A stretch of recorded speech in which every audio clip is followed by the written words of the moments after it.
చంద్రబాబు కూడా మరో నితీష్ కుమార్ కానున్నాడా?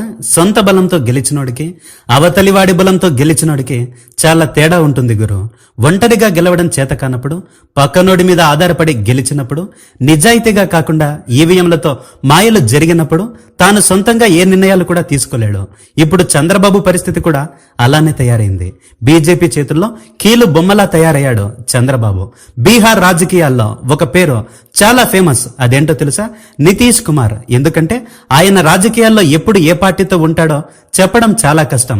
ఎప్పుడు బీజేపీలో నుంచి బయటికి వస్తాడో, ఎప్పుడు ఆర్జేడీతో కలిసి ప్రభుత్వాన్ని ఏర్పాటు చేస్తాడో అస్సలు ఎవ్వరికి ఊహ కూడా అందదు. ఇప్పుడు ఇదే ప్రశ్న ఆంధ్రప్రదేశ్ రాజకీయాల్లో కూడా వినిపిస్తుంది. నారా చంద్రబాబు నాయుడు కూడా భవిష్యత్తులో పరిస్థితులను బట్టి అలయన్స్ లో మార్చుతాడా, లేదా ఒకే కూటమితో ముందుకెళ్తాడా? ఇప్పటికే ఒకసారి ఎన్డీఏ నుంచి బయటకొచ్చి మళ్ళీ అదే కూటమిలో చేరిన విషయం కూడా మీకందరికీ తెలిసిన విషయమే. ఎన్నికలు జరిగి 3-4 నెలలు కూడా కాకముందే సీఎం సీటు నుంచి తప్పించేసి తమకు నచ్చిన వాళ్ళని సీఎం సీటులో కూర్చోబెడుతుంది బీజేపీ.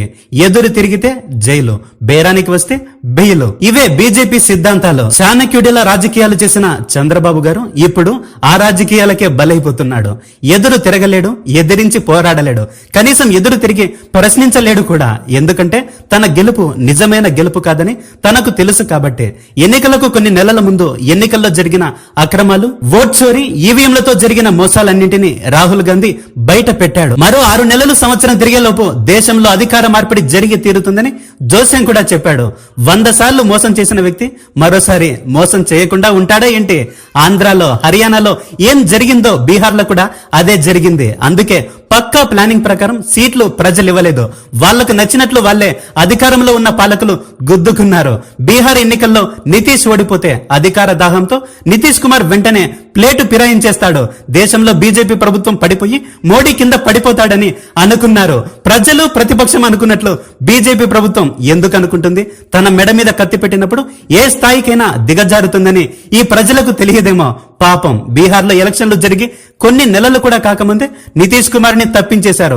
చంద్రబాబు, పవన్ కళ్యాణ్ లాంటి వాళ్ళు బీజేపీ దగ్గర తోక జాడిస్తే మాత్రం ఏం కట్ చేస్తారో మనకంటే బాగా చంద్రబాబు గారికి బాగా తెలుసు. కేంద్రంలో తెలుగుదేశం పక్కకెళ్తే బీజేపీ పడిపోతుందని తెలిసి కూడా చంద్రబాబు ఏం చేయలేకపోతున్నాడంటే, చంద్రబాబు గారి జుట్టు మోడీ చేతిలో ఎంత బలంగా ఉందో వేరే చెప్పాల్సిన పనే లేదుగా. 2018లో బయటకు వచ్చినట్టు ఎన్డీఏలో నుంచి చంద్రబాబు ఇప్పుడెందుకు బయటకు రాలేకపోతున్నాడు?